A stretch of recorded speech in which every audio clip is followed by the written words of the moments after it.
Welcome to the Chuck-n-Deb Show, heard each Wednesday afternoon at 4 p.m. here on 1490 AM WWPR. And now, here's Chuck and Deb. Welcome to Biker Life Radio, dude. Hi, welcome to Biker Life Radio. I'm Chuck. And Deb. And that was Deb. I think it was a pretty good introduction. Not bad, Deb. You really had to bulk it up. I did. I had to do the make all the Biker Life Radio. Biker Life Radio. All right. Well, you did good. Well, listen, everybody, thanks for joining us today. We got a fantastic show lined up for you. We've got a great interview coming up, so you want to stay tuned for that. That's going to be here in just a few minutes, so stay tuned. It's a great interview from a HOG chapter director that you're going to want to meet, okay? So we hope that everybody enjoyed their Independence Day. We actually enjoyed our Independence Day quite a bit. We actually went over to some friends right down the road from us, which was really great. They invited us over. It was a great time. We were so grateful that Christy and Scott invited us over to their family event, and they had some fireworks, some fabulous food, fun family, and just great overall family. Good time. We got to meet some of their neighbors, hang out with them a little bit. So it was really neat to be able to go and just chill out on the 4th and just hang out with good people, good friends, and to get to know them better and to get to know their family. They just have a fantastic family. Amazing family. Very good family. It was just really a blessing that actually we were able to share the 4th of July with them. So we appreciate it, guys. Thanks for having us over. We hope that all of our listeners really enjoyed your Independence Day because it is what keeps us strong. I like that. Anyway, all right. So let's go ahead and talk about the 50th anniversary. There's a 50th anniversary coming up. Yes, that's right. The 5th film event of a generation. It's the 1969 Easy Rider turns 50 by cruising back to movie theaters across America for only 2 days. July 14th and the 17th. What's so spectacular about that, Well, Chuck? I don't know. I'm not sure you've even heard of Easy Rider, have you? I have, because it has like the coolest chopper ever. Well, have you seen the movie? I think I've seen bits and pieces. I don't know that I could say I've sat down. Yeah, that's right. Sat down and watched an entire movie from beginning to end. But I've seen enough of it to know the storyline and love the motorcycles. Okay. Well, I agree with you. I'm not sure that I've actually watched the whole thing either. I might have and don't remember it, but what I think is when I was younger, probably about 6 years old, what year was it? It was 1969. So if I can do my math right, I would be out 6 or 7, depending on exactly when I saw it. But I think it had an indelible, I think that's how you say that, that's an a big indelible impression upon me as a child, because to this very day, I love choppers. As a matter of fact, well, I can't say it on the radio, but that's how much I love choppers. I mean, I'm serious. When I see these things, especially the ones that I love, it just really gets me going. Okay, the mellow version is it makes your heart beat. Okay, that sounds good. You do the mellow version. It gets my blood pressure up. It gets your blood flowing in all the right places. Okay, you weirdo. Keep on going. They're going to actually show on those 2 dates the restored 4K version of Easy Rider, and you want to be sure and get a chance to see that. So from research that I have found, there's only one movie theater in our local area that will be previewing that movie on those 2 dates. So that's right downtown in Sarasota? Downtown Sarasota, Regal Cinemas is going to be having it on the 14th, which is a Sunday at 4 p.m. And the 17th, they'll be premiering that 4 p.m., 7 p.m. Actually, it's done by Phantom Events. They've put it on, and they're only doing it in 400 movie theaters across the country. So we're thinking about going. We're trying to make plans to be able to make that. It should be pretty darn cool, especially, they've taken it and made it 4K. It ought to be quite interesting. It'd be amazing. And actually, I think Peter Fonda is actually going to open up the show, do an exclusive introduction by him at the beginning. So that ought to be something that's pretty cool. So we're going to try to do that. Absolutely. And a couple of superstars that are also in that with Peter Fonda, if for those that maybe haven't had a chance to see it yet, is a very young Jack Nicholson. Dennis Hopper's in that one, as well as Peter Fonda. And, the flag was on the back of Peter Fonda's jacket, as well as painted on that chopper tank. which I think is just the icon of the movie. Everybody that sees the movie, follows that storyline, just loves that. Everybody gets it, I think. So it is a great movie, and it's going to be restored to 4K from the 35 millimeter. So that ought to be pretty cool. And as Deb mentioned, Jack Nicholson was in it, and he actually was nominated for an Oscar in 1998 for it. Film screenplay, it says here, in Easy Rider. And that movie has actually been added to the National Film Registry, and it's an iconic movie. It's part of American Film Institute that lists 100 best films of America's best films. Here's a piece of trivia I discovered that I thought was pretty cool. In 2014, that particular motorcycle we've talked about, the Chopper, sold for $1.35 million at an auction. I thought that was pretty neat trivia to find.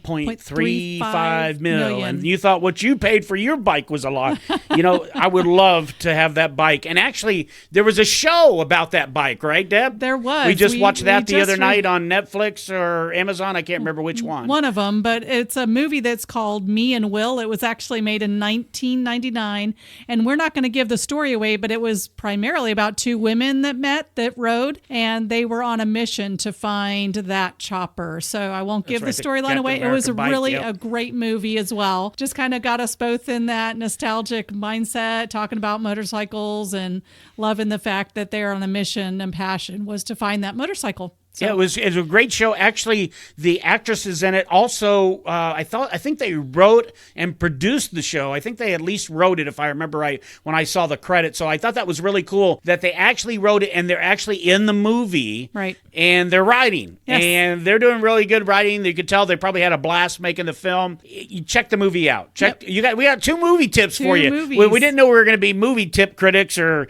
advising you guys to check out some movies, but they are motorcycle related. So it's part of the biker life. So, yes. These are things that are out there for you to check out. So that was Me and Will, made in 1999. You want to be sure and check it either on Amazon, Netflix.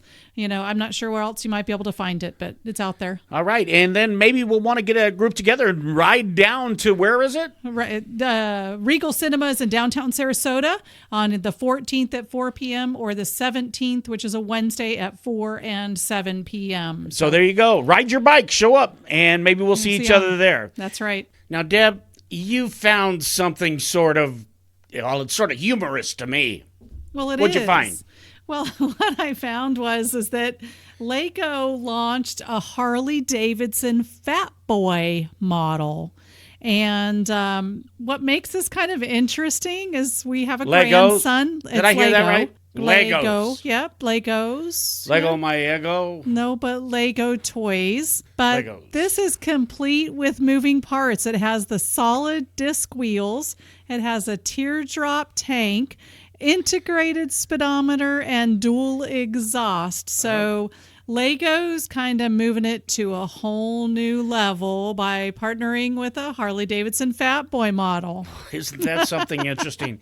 So I didn't get to see the picture. What does it look like? Does it look like a square Lego, or what does it look like?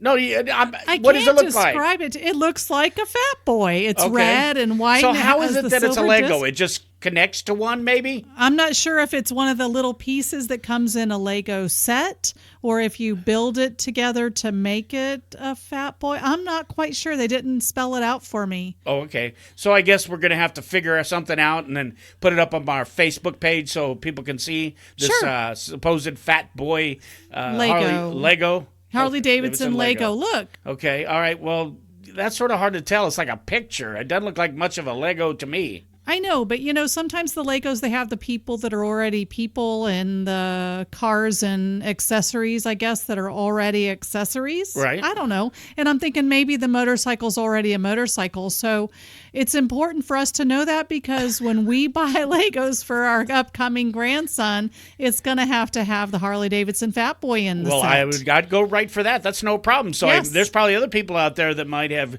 children or grandchildren that want to get themselves a Fat Boy Harley-Davidson logo or Lego. Lego, yeah. All right, moving on. Let's get to some things that really matter. Okay. You know what the things that really matter, Deb? Riding and being free and enjoying the love of the ride. That's what really matters.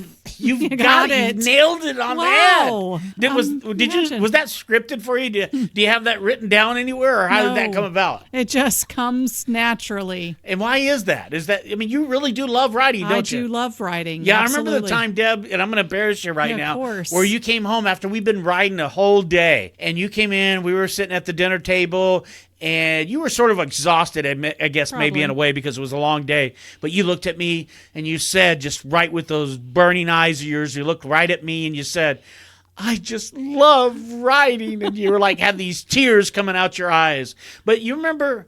That did happen. It's a true story, is it not? That's a true story, right? Very true. Okay, I remember. Because that was just like coming from your heart. You were just like, you just loved everything there was about the ride. I do, and I love it now. And because it's so different, every ride is unique. Every destination is different.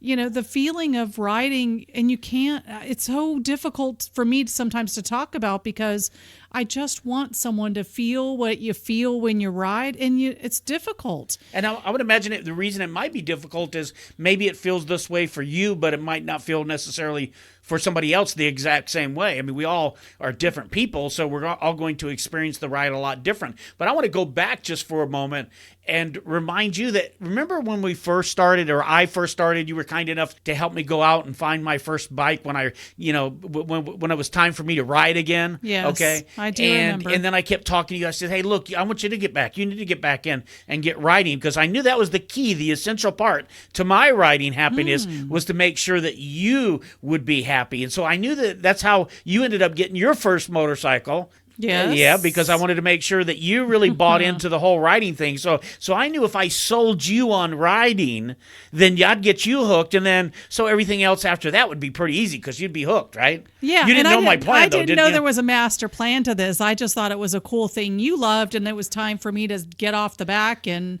start to do my own riding. And yeah, I had no clue that there was all of this stuff happening in the cosmos. And you had no clue. That was so many years ago. I can't remember the years. I'm not going to think about how many years that was when you first started riding, and you used to ride into work all by yourself daily to go into work from time to time. I did. And now, did you ever imagine that you'd be here on a radio show talking about the things you love? No, but that's the super cool thing about life is that, if you're passionate, if you love something, you can honestly just do what you do and put all of your heart and soul into it, because I love it. And that's really a lot of what drove me to become a rider coach.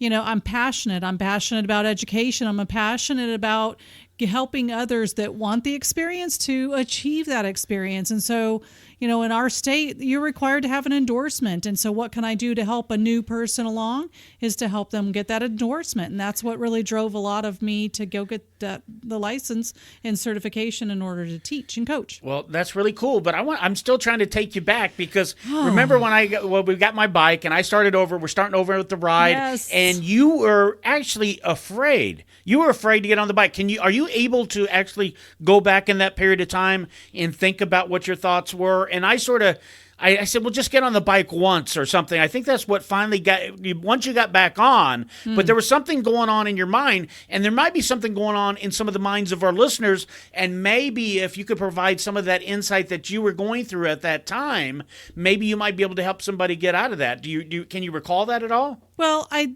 believe because there had been several years in between the two is that I had lost my passion for it and the thrill of what really made me want to be a rider. And so the comfort of being on the back became overwhelming, and it just wasn't worth the risk at the time, I thought, to become a rider again. And so it was just so scary. It was so big.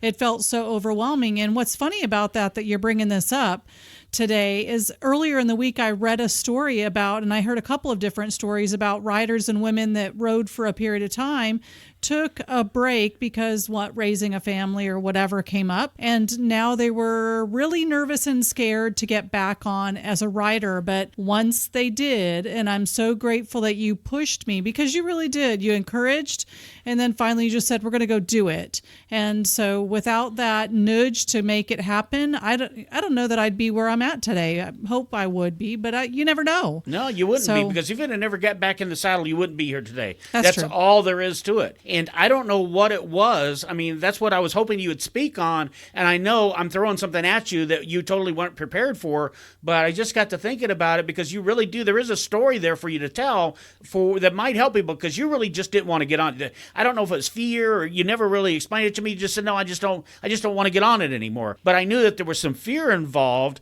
And I think if I remember correctly, if I could have just got you back on the bike and removed that fear and get you to shift a gear. Yeah. And then the fear would go away, right? Correct. Then everything would change. Do you recall if that's what happens? Because you know how horrible my memory is. Well, as I think back at that time, I don't know if it was just resistance to change, because that's kind of a human nature tendency, or it was a comfort in not being a rider and being a passenger. But there certainly was some fear involved in it, and I just wasn't sure that it was worth it. Did I really need to do what I thought I wanted to do? Am I comfortable on the back? And as you pointed out, by just taking that leap of faith one more time, two more times. But is that what did it? I mean, that's the way I see it, but I want to hear it from you. Is that what did it? Do you recall the situation? Do you recall getting on the motorcycle? Is that how it transpired from you? I don't know. I don't really remember. It's sort of vague to me. I know that we were in a neighborhood out east. Okay. I do. We were in a neighborhood out east, and you said just get back on it and start off slow. And that's what I did. Just a first gear. I'm not sure that that's what you're looking for, but I just remember getting that momentum and easing out the clutch again. And then I'm like, oh man, this is what I've been missing. Because I rode a lot for quite a while when I had that motorcycle of mine, and life changed, circumstances changed. Then you get your first Harley and life goes on a whole nother direction. You just had no idea that you'd be hooked again. No. It's a matter, anybody listen, hey, if you're, again, I say this all the time, if you're on the edge, just go out there, take a class. That's right, and just get involved, just take a leap of faith, but get trained before you get on a bike. Correct. But get out there and ride and find out for yourself firsthand whether or not riding is for you. Yes. We got to take a break. We're running short, so we'll be right back with a fantastic interview. Stay tuned. If you're looking to either sell or buy a home in the Bradenton, North River area, contact Deb Bell to help make your dreams come true at Reynolds Realty. Call Deb Bell, 941-713-5035. That's 941-713-5035, or online at parishfl.com. For all of your real estate needs, call Deb Bell. Welcome back to Biker Life Radio. I'm Chuck. And Deb. And we are going to get started right now with our interview. We've got a great friend of ours and friend of the family, Jim Wilder. And Jim is actually the director of the HOG chapter. Isn't that correct, Jim? Yes, I'm director of the new Manasota HOG chapter, where we combine Rossford, Sarasota, and Manatee County HOG groups into one. Okay, great. And you've been doing that a number of years now, haven't you, Jim? I've been the director for about 10 years now. Wow. Well, It's a long time. It is a long time. Well, you must be doing something right if you're still the director. Well, it's once again, it's one of those jobs nobody wants. So I missed the meeting and got reelected. You don't miss the meeting. That's moral of that story, right? Deb knows that. She missed one meeting and ended up safety or secretary or something. Yeah. Yep. So Jim, just taking you back a little bit, and Deb, step in at any time. But Jim, let's just take you back. So when you first started riding, what was it that got you interested in riding to begin with? Do you think you can think that far back? I know I'm old. I know. Yeah, I'm old. I can remember when I was 5 or 6 years old having a mini bike with a lawnmower engine in it that we kept blowing up and changing out, and we rode that on dead end roads and all over the neighborhood. And from there, there was a while that I kind of laid off, but then dirt bikes, we rode dirt bikes through areas that are now subdivisions, Sure. where things have grown. And then, let's see, we went from Hondas to BMWs, Triumphs. Actually didn't get the first Harley until after I was 50. Huh. Yeah. And since then, I've put over 100,000 miles on Harleys, Jeez. riding all over the place. So, Yeah. But yeah, it started with a mini bike at about 6. I love it. Jim, we've never really talked about that before, but that's how it started with me too. It always seems to start as a kid with a, at least for me, it started with me with a mini bike as well. So I think that's interesting. Oh yeah, I mean, today's kids are starting on dirt bikes, the little mini ones, but they're out there racing at 7 years old. When I was working out in West Virginia, I would go to the track on the weekends and watch, and little kids that can, their dad's got to hold the bike up till the race starts, and then they let go and they're gone. And they're gone. I mean, it's awesome to see these kids today, and that's the market that HOG's got to go after. Yeah, that's a good point. And actually, hopefully they're listening to you. So what really brought your interest then to the Harleys? Let's just kind of fast forward. You had a lot of experience on different motorcycles. So what then brought you to the Harley family? I think I always wanted a Harley. It's, Janine and I, my wife, we got married when I was 19. She was 19. So going on 49 years this year. But she did not like motorcycles. I was not allowed to have a motorcycle because, you know me, I'm a little on the crazy side. So every once in a while I would sneak one in. But I guess when I drove the Triumph through the front door of the trailer, that kind of got me in trouble. I didn't bother to open it, by the way. Well, maybe we should hear that story since you brought it up. No, that sounds like a fun story. I really was. I was perfectly sober. I'd been working on the bike because the carburetor was sticking. And in those days, we lived out east off Upper Manatee River Road, and it was all country. And I built a bridge out of railroad ties and 2x, and that was how we got in and out of the property. And I was stopped on that, and my dog came running up and jumped on me. Now, I don't know if me trying to get the dog away from the bike or the dog. Anyway, we ended up in gear with the carburetor stuck at about 3/4 throttle, and we went up on the back tire, and the back tire finally came down as I hit the trailers to the steps of the trailer, and I went over the bike and through the door. Oh my gosh. And I got it all put back together before Janine got home, but it was kind of obvious it'd been beat up. That was going to be my question. So who was inside? But I guess nobody was home. I was lucky about that part of it, But, that's good. You're lucky you didn't get it was hurt. shortly thereafter we had to get rid of the Triumph. Okay, I got you. I've always been fascinated with the older Harleys, and someday maybe I'll get me something in the 50s or 60s. But right now, I mean, we jump on the bikes and go for 250 miles to go eat breakfast. Exactly. So an older bike is not real good for that. But I had always wanted a Harley, and finally, Janine, I was somewhere, and a friend of mine called me about selling me a Harley. He knew I was looking, and I went and looked at it and I knew better than to purchase it and bring it home because I'd be killed. But to make a long story short, the next thing I know, she went and took the classes, and we bought a Sportster, and that lasted about, I think, maybe 6 months. And she had what did she get? She got a Springer, and I ended up on a Dyna Wide Glide, and it's gone downhill from there to Ultra Classics, and now I'm riding that Road Glide, and I absolutely love it. Yeah, you can really ride that Road Glide. Yeah, that's right. Well, you can ride. I tell people about looking in my rearview mirror and seeing nothing but those ape hangers with you smiling in my rearview mirror as we were going through the Dragon. How you kept up with me, I don't know, but we caught up with the people we were chasing, didn't we? Yeah, we did. That was a fun, great time. I loved it. And it's a great story, too. I always love hearing you tell it, so I really appreciate it because it brings a smile on my face for sure. Because it's true. It was a great time. So let's talk about some more of your great times. I mean, you guys, with you and J9, that's Jim's wife. We call her J9. You guys have done some traveling on bikes. What's one of the longest rides you guys have done? The longest ride we've ever done was the 7,000 miles we did in 14 days. Tell us. I was working for a living, so a group of us got together, put the ride together, and we trailered up to Minneapolis, St. Paul, and then we left there and rode to Anchorage, Alaska.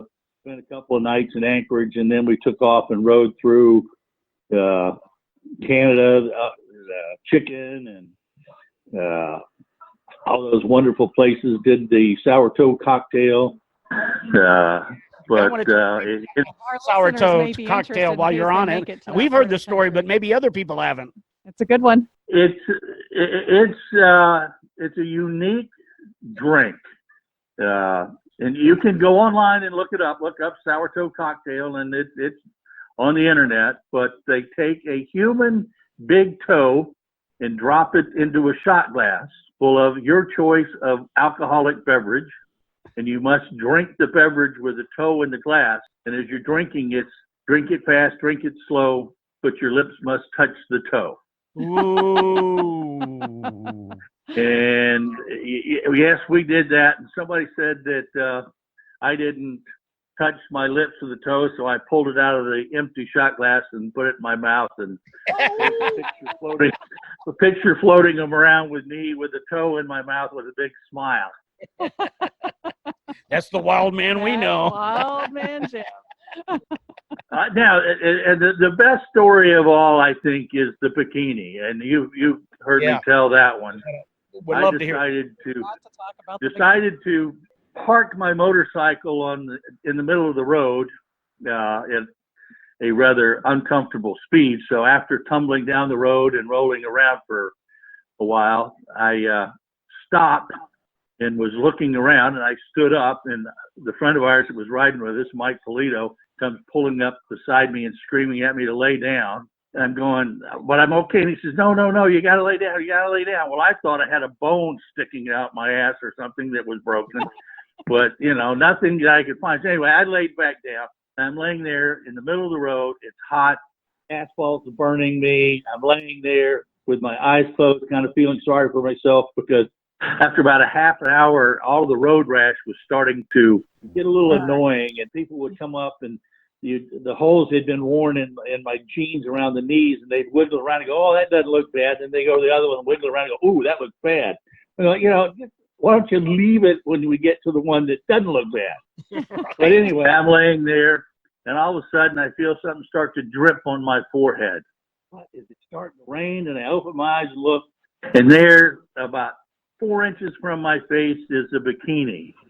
And this absolutely gorgeous young lady in a bikini is playing with me to make sure and checking to see if I had any broken bones. And she's dripping from her bikini onto my forehead. Yum. They're going, okay, this isn't as bad as I thought it was. And I'm laying there, and Janine was kind of kneeled down next to me, worried about me. And I motioned for her to lean in, and she leaned in, and I whispered, "Can you tell her I'm having trouble breathing and see if she'll give me mouth to mouth?" Kicked me and walked off, said, "He's okay." I thought That's for a sure true story. I love tell that her story. to move away. What's that, Deb? I said I thought for sure he was asking her to come in so he could tell her that he's fine. She needs to move away. Yeah, sure. That's what she thought too. No, not me. That, like I said, got me kicked. Yep. She knew right then and there you were just fine. Yep, I knew. She did. There was You no were problem. quite- You weren't quite. Yeah, we recovered. were up in Wisconsin. We had just left Milwaukee, and we're going up to a friend of ours' house, the Vanderwaters. So that was on the the same. happened. Yep. So that was another good ride. I had to rent a car to get home. Oh. They kept the motorcycle up there for about 4 months to repair it. So let's see. We've been to Milwaukee twice now. We've been to Sturgis. I'm the only one of the group that's of those of us that have gone has ridden. And I was working out in Texas at the time and rode from Texas out. But yeah, so I like the long ride. Yep, that's for sure. And you've been on a couple of it. Tell them about your tire and putting the stop leak in it. No. This interview is about you, Jim. Save that for Besides, another that's too embarrassing. That's a story that will keep everybody entertained. I'll have to keep that one in my memory that's bank why. for That's another why. time. It didn't feel comfortable at the time, but that's all right. So anyway, so you've been, go ahead. I start to say, make sure you remember the helmet blowing off. Oh, Oh helmet, yeah, yes. that's right. That is that was an endless day of We have our good days and we have our bad days. And we That just was keep one on that wasn't rolling. such a good day. And yeah, you guys made it all on rolling. great. So we just hung in together except for one guy. Yeah, But we expected it from you, Mikey. It was all right. yeah, that's right. Yeah. We have that conversation with him at some point. Yeah, exactly. Always, no matter what, have a good time when we're riding. And you've always got somebody, in the group that always makes it interesting no matter what. You're usually the one that makes it quite interesting. If the two of us are together, people gather just to listen to see what's going to happen. Yeah. It's going to be something interesting. Yeah. Wasn't it you at the begging forgiveness that we had in Pensacola? Now I'm beginning to wonder if we made a mistake getting Jim here on the phone. All these embarrassing moments are starting to come out for me. Well, it is. Well, that's what happens. Make friends. As much time as we have spent together on bikes, there's some stories. Oh, there are some Yep. stories. And that's really the best part about it all. And, I know when we got started with the HOG chapter and we met some great people and we did a lot of rides. And, man, I remember that first year we were all over the place doing the passport runs from one Harley to another. Put a lot of miles on the bikes that year. And we also had a great time. And it's going to be, for me, it's the best memories I've had in a long time. I would have to agree. It's one of those things that you'll never forget. Yep. So, it's 90% of the time, if you're on the bike and you're riding, you're going to run into somebody that has the same attitude and opinion about riding motorcycles. And it's a unique group of people, and we stick together. That's what riding motorcycle is all about. You get on the bike after a rain and you ride and you smell the rain, smell the wet grass, ride through the orange groves when the blossoms are out, and you can't do that in a car. No, people miss it in a car. They miss it while they're in their cage, sure, because they just don't. They're not able to experience it. The senses that just are just. It's phenomenal, and sometimes it's real difficult, I think, for us to explain to people those sensations that we have. I mean, they've got to experience it firsthand. I think. Not everybody is cut out to be on a motorcycle. That's true. Some of us should not be allowed because we're a little on the weird side. But once we got the first one, it's kind of hard to take it away from us. Yep. But yeah, it's something that I love to do. I had to loan my truck to my daughter-in-law for about 3 weeks, and I had to ride the bike everywhere. It was the best 3 weeks I had because it was the only transportation I had. There you go. It's just a good bike. Right. Oh yeah, man. And with people you love to ride with. That's it. That's what makes it even better. The same people that have the same attitude, same approach. It's a unique thing. It really is. So what else can we get? We got some other questions? Well, Deb, that you're I thinking was about? curious. He's done so much riding and really was able to ride to so many of the events that us as motorcyclists dream of getting to. Is there anything on your bucket list to ride? What do you have left, Where do you Jim? want to That's a go? good What do you question, want to Deb. do? Well, I'm working on planning a Route 66 ride. Excellent. Fabulous. And trying to decide where to start it at, because once again, most of Route 66 is gone. You can go all the way to Chicago, and the museum and everything is there, or you can come down into Texas and pick it up there. And from Texas out is where most of it's still left, and where the TP motel and all of that stuff is. So it's I'm putting it together in my brain, and sometimes the voices there talk about it, sometimes they don't. But that's my goal, and I don't know if I'm 68, so those long rides are getting harder to do. So I got to get it in the book and done. Yep. Right. So get out to California and ride the coastline, ride through the desert on a bike with no name. There you go. But one of the most interesting people that I've met through riding has been Dick Blake. Oh yeah, without a doubt. Absolutely. When I first met him, we were doing a poker run, and I got ride with him, and we were going out to Mayaca. That's where the card draw was, and he had me lead the way out there. Well, I was running 5-7 miles over, and we finally got there and got off the bikes, and the first words out of his mouth was, "You ride kind of slow, don't you, boy?" I'm like, "Yeah, I was doing 7 over the speed limit." He says, you ride kind of slow." Said, okay. And over the years, he's got more riding experience than I will ever get.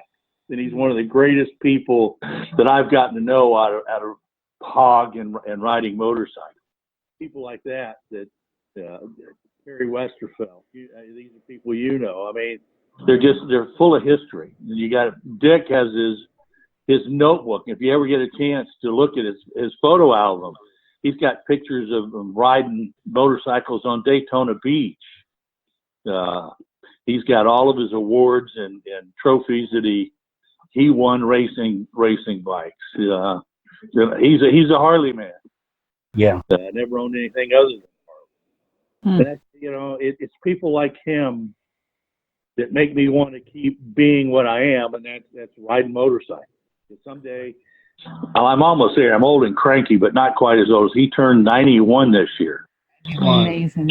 So that's amazing. Yeah, that type of stuff that getting an interview done with, We and will Terry certainly as well. chat with So them, yep. those are all people that we look forward to hooking up somehow with in the future. So we know exactly what you mean. Yeah. It's a walking encyclopedia of motorcycling, Knowledge, right? education, right? Oh, yes. He was part of that national ad campaign that Harley did. They had him start out he was sitting in a rocking chair, and he went from the rocking chair onto the bike and was riding across the Skyway. I mean, it was absolutely great ad for Harley-Davidson. That'd be cool. And Janine was in one of those too. But it's the people. The bike kind of second to the people, but the bikes are right up there at the top. There you go. So Jim, taking it back to you just a little bit. I don't know if I know this. Do you have a biker name? No. Nobody's ever given you. Wildman came from the military. I did 34 years in the reserve, and I was a warrant officer. So that's where the CW in CW Wildman, which is No, I've never been actually given a biker name. Okay. We might have to work on that. Yeah, how can it be? I can imagine he's not allowed to be involved in that, Deb. Only you. It has to be something we can say in public. Well, it might have to do with what you mentioned earlier with all those voices. I mean, that's all those different personalities you got going on. They have to relate to that somehow. But Wildman is perfect. A couple of times you were voted out by the majority of the voices. But he just what are their names again? We're not allowed to be mentioning anybody that's they're on a most wanted list somewhere. Okay, so we got to keep all that very confidential, so we don't want to expose that on radio like this. So. Well, come on. What else do we got for Jim? I think that our listeners would be really interested because not everyone owns a Harley that listens to our show. Right. So, and there's lots of riding groups out there. What has attracted you to HOG, and really tell our listeners about HOG, if they will? Yeah, I think that's real important, in fact. The first bike that Janine and I bought was the Sportster, and we bought it up in Crystal River. Because I was working up in Crystal River when she said it was okay to buy a bike, and that's where we ended up buying it. And the salesman that we dealt with was the director of the local HOG chapter. So he got us involved and was telling us all about it. And so we became interested. And then when I finally quit working up there and we moved into a new neighborhood, when we were riding the bikes in, one of the residents in there heard the motorcycles and came running over because he heard the motorcycles, and we go, this is going to be somebody that's going to complain about the noise. But it wasn't. It was the director of the Manatee River HOG chapter. So he got us involved, and then of course when they moved the dealership out to the new location, the HOG chapter kind of disassembled itself. And it was about a year later that we tried putting it back together. And I think what attracts me most to HOG is the people. Once again, would I have met Chuck-n-Deb if it weren't for HOG? Probably not. Yeah. Because that's, we were riding and y'all came out, and you know me, if you come up and say hi, I'll talk your ear off. And if you want to listen, I can find something to talk about, except politics. Can't talk about politics anymore. Actually, but it's you can say how you want about it. HOG is a great organization because of what it allows to happen, and that is like-minded people getting together and riding motorcycles. Now, advantages to that, there's, if you're a national member, there's towing, they'll ship your bikes. There's all kinds of incentives for you to become a member of national. Are there incentives to become a member of the local? Well, I like to think so, because if you become a member of the local, you get to know me. and you need the best part of all. We have events. And you were there when we had the HOG barbecue. That cost you absolutely nothing. It's just you're invited to come. Just recently, Father's Day, we had a picnic out at Emerson Point. That cost you nothing. And it was a great time. People came out and we sat around, barbecued hot dogs and hamburgers, and sat and socialized, played games for several hours. I mean, it's an opportunity to put people together, is what HOG is. We're going to, and you've heard my spiel, I think. You are one of the best instructors that I know. So you're going to teach them the basics of riding and how to be safe on the motorcycle and the important stuff. I get to teach them how to have fun. I get to teach them to ride in a group and to go out and meet people.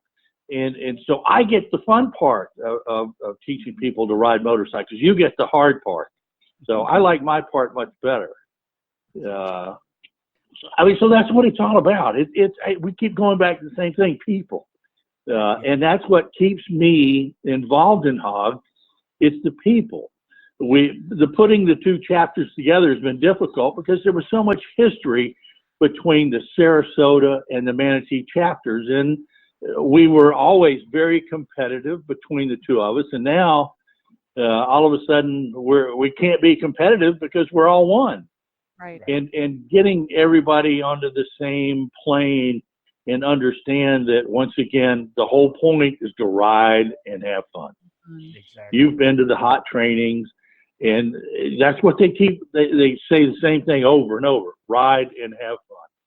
And that's what I've learned to do, and it's what I enjoy. Every time I get on my motorcycle, I know I'm going to enjoy it. That's right. And I think that's what you as a director really lead the organization to do, because, as you mentioned, we've been to HOT training, which is HOG officers training, and there's so many groups that make it complicated, and you've done a wonderful job of keeping it very simple, and it's about like-minded people coming together and having fun. And it always, or most oftentimes, involves food, which is even a better part.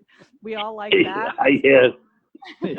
You can't see my other half, but yeah, I'm definitely enjoying the food. That's so true. And many people buy a motorcycle and things, then they let it sit. And so it's about getting involved and making it part of a lifestyle. And exactly. It's a lifestyle. We try and have rides. I lead a ride usually every Thursday morning. We go out, and we went to restaurant up in Ruskin, and in order to get there, we went all the back roads, and it was 150 miles to get 15 miles away.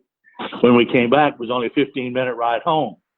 So, and there's some beautiful back roads that you can go ride.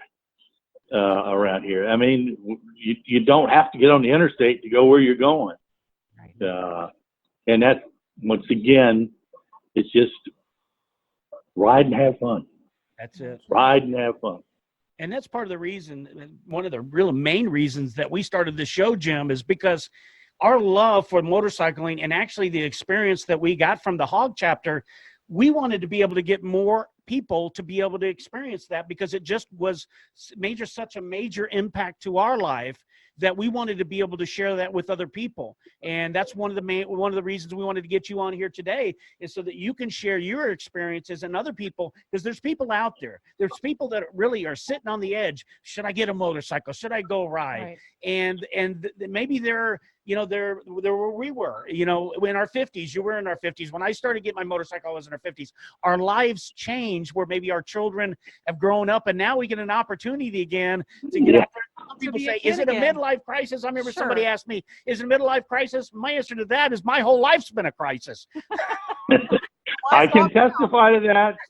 I knew Jim probably could get that one. So, but yeah, no, I didn't look at it as a midlife crisis. I look at it as a midlife opportunity to get out there and just have loads of fun. Exactly. And once again, I tell people, if you think you want to ride, go take the class. Yep. That's right. That's the best thing you can do. Go sign up, take the class, get a professional to teach you how to ride. And that way you're going to understand it. And during that class, you may get a little frustrated, but now you get your license. Now go rent a bike. That's right. And go for a ride. It's an investment. A new bike, a dresser, $20,000 to $30,000. And if you want a CVO, now you're talking, $35,000, $40,000. Right. But Harley is introducing the lower end. I mean, they're great bikes, but they're coming in, under the $5,000 mark now. So that's a good thing. Right. Absolutely. That's the only way they're going to compete with the industry, because the kids, they want the crotch rockets. I mean, they want to go fast and look cool, and you don't on a bagger. You look old. But they sure do sound good and ride good. Oh, so. yeah. It makes a long Oh, trip. yeah. Nice. You get on your little crotch rocket and keep up with me when I do 600 miles a day. That's right. Good luck with that. You're not going to feel real good when we got to do the same thing tomorrow. Yeah, that's right. Just to get to where we're going, ride. Yep. Exactly. So I mean, we're probably running a little bit out of time here. So go ahead and finish what you were going to say, Jim. it's just, once again, what it takes to become a member, because that may have piqued interest for a lot of people. So if you'd share that, what it takes to be a HOG member. I'm sorry. You kind of broke up there. I was just wanting you to share with those listeners that might be interested in becoming a HOG member what it takes to become one. Oh, okay. The first thing you have to do is become a national HOG member. I believe it's $45 a year, which gives you those benefits we talked about, which is basically nothing. But then after you get that, you can come and join a local chapter. We'd love for you to come to Manasota chapter and join here. Your dues now are $20. I think we're going to go up next year to $25. But for that $25, you get the HOG party for free with a guest, and you get the Christmas party for free with a guest. And last year's Christmas party cost us $25 a person. So if you showed up for the meeting and went to the dinner, you got your money back. And we had a great time. We always have a great time at the Christmas party. But what you get out of that is you get our annual, once a quarter now is where our newsletter is coming out. Our newsletter was like 17 or 18 pages, the last one we just sent out. A lot of good articles in there, good stories. We've got a couple of our writers actually live in England, and they go back and forth, and they'll tell us about their trips over in England and where they went. It goes in the newsletter, but you get the newsletter, you get the Christmas party, the hog party, and we have weekly rides that you can go on. So it's once again, it's all about riding, and that's what we're doing, and we're promoting riding through the local chapter, and it's a great opportunity and great place to meet people. Our actual membership now is hit 300. Oh, wow. So, and those are all legitimate, good, numbers and people that we've got in the chapter. I know it's the two combined, but that's the biggest numbers that we've ever had. Even if you combine the two before, we're doing something right, and hopefully it's it's the people that you come to meet and the new riders that we're getting out of Deb's classes. That's great. Well, if you're thinking about riding or you're a rider, what you'll want to do is go out to Rossiter's Harley-Davidson off Cattleman Road in Sarasota and find out when what's going on there. Or they could actually go out to the HOG website, Jim. You got the HOG website? Yes, and you can see our calendar, and we'd love for you to come out and ride. You don't have to be a member to come ride with us. You can ride as a guest. You just have to sign paperwork that it's a waiver, but you sign that and you can ride with us and see what you think and how, if you'd like to join and get to ride with us all the time. So there you go. Get out so there. Come out.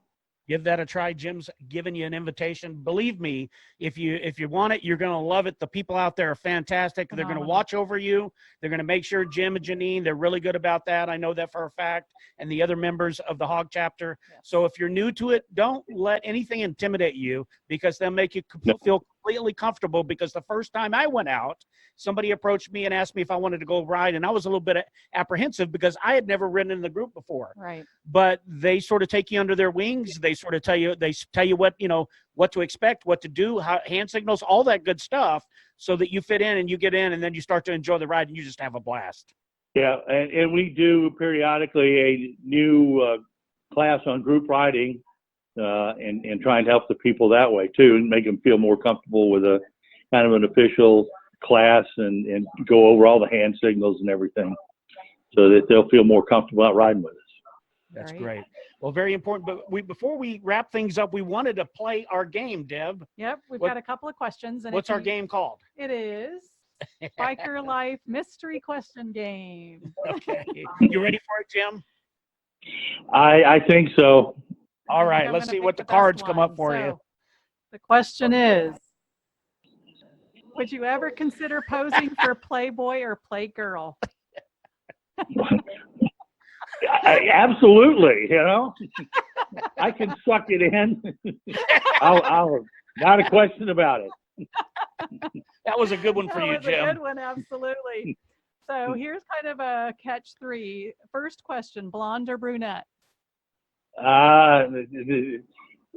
She's got white hair now, but she used to be blonde. Blonde. Okay. Boxers or briefs? Oh, none. Yes, Jim. There you go, Jim. That's the way to play the game. Last one: Harley or Honda? And I hope I know the answer to that one. Say that again now. Harley or Honda? Oh, Harley. There you go. Easy one, right? Chuck, why don't you ask him that one? What is? Have you ever? What's that? Have you ever received a nude selfie? I think about this one. I spent a lot of time out. Yeah, no, but we have done Skype before. Okay. So the next question is? Well, I think we already know who the answer is. It says, who is it from? So we'll take a guess. We know who that is. Yep, that was Janine. Okay. And just by any chance, do you still have it on your phone? Or computer? Pad? And in fact, I have 2 hard drives that are stacked over here on the end of the counter that I've got to destroy. I'm sure with good reason. Go ahead. 2 more. Right, we better wrap it up because I think time's running out. I haven't been. Jim, we could go on and on all day talking to you. Oh, the 2 of y'all are two of my favorite people, and you know that. Oh, like and we didn't even talk about burning chairs and cans exploding in fires. well, we can always get you back on. You can save that for the next ride. More embarrassing moments, but fun moments. Never again. There you go. Never again. Oh, yeah. We're talking about never again. All right. This is fill in the blank. Riding motorcycles make me blank to blank. Happy. Happy? Happy. Very good. We'll leave it at that one. Let's see. I want to get one more good one here. Okay. Grab. Well, let's see. You already answered that question. We got to get going. We got to come up with a question. Have you ever picked up a gremlin while riding? That's a good one. Yes. Yeah. Right before I decided to lay it down in the middle of the road, the gremlin jumped on the back and slapped me upside the head to get my attention. But maybe you ran over him when the bikini chick showed up. I think Janine was chasing him away from me when the bikini chick showed up. There you go. That's where she ran off to. Well, when you ride, Jim, is there one word? If you could give, one word, what would riding mean to you? Everything. If as we talked about Dick Blake a while back, they have taken his motorcycle away from him. The doctors have said he can't ride anymore. Ouch. And he and I have talked about it and how disappointed he is that he cannot climb on that bike. I mean, he's 91 years old. He's been riding for over 70 years. So I know someday they're going to take it away from me, and I'm going to do everything I can to ride as many miles as I can before they finally tell me I can't do it anymore. Absolutely. So it's devastating to lose your bike. Yes. And I've seen the look on the face when they do that. Yeah. And Terry and Gene. Terry's lost his bike too. I know. So seeing those two guys, because those guys are avid riders. They've been at it all their lives. It is their Yep. life. In fact, it's almost like taking a piece out of them. I can only imagine. But that's why it's important. If you're thinking about riding, never wanted to ride, gonna do any special rides, there's no reason to wait. And Jim, that's why you got to put that Route 66 together. And not to mention, I still love to do Natchez with you. Yes. That's another one. The Natchez Trail, I still love to do that. Well, if we go all the way up to Chicago, we could take the Natchez Trace up. All right. Okay. Then So I mean that's going to be a 2-week plus trip. Bring it I on. know how disappointed you are when you get away from everything for that long. That's Yeah. right. Well, sometimes you got to do what you got to do. You make it happen, and then timing does have to be right. But you've got to be out there. You got to take action. You got to move forward. You got to live life. You got to never know when remember. to We're only here. We're not here for a long time. We're here We're for a good time. So, all right. Well, we're gonna have to wrap it up, Jim. We really appreciate you. We love you so much. Thank you so much for taking time out of your day and going through all the technical difficulties to be here with Deb. We want to have you back again and probably get J9 involved. Absolutely. And we've even thought about having a segment on the radio show that maybe talks a little bit about HOG and how to get them more involved. So we just really appreciate you. We thank you so much for being on. Thank you so much. Thank you. Yep. Take care. Ride safe. Ride safe. Talk to you later. Bye. Thanks, Jim.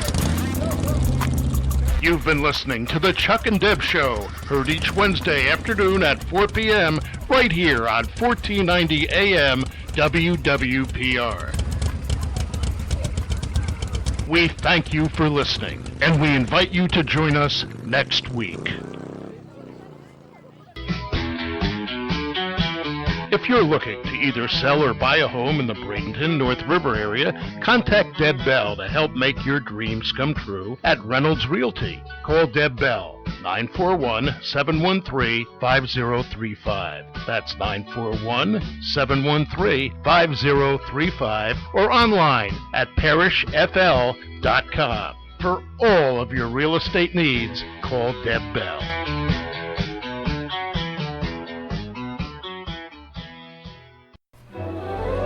Thank you for listening to the podcast today. To view the actual video that we did while we interviewed Jim Wilder, you'll want to go out to YouTube and search for Chuck-n-Deb Show. and you'll be able to watch this video as we actually did it live, okay? So go ahead and do that. You can also follow us on Facebook, again, at Chuck-n-Deb Show, and please feel free to visit our website at thechuckandebshow.com. Be sure to subscribe to this podcast so you do not miss an episode, and you'll want to share it with your friends so you can have good laughs and make fun of us on our journey. So what we want to do is invite you to take a ride with us and be here with us next week as we continue down the road of the biker life.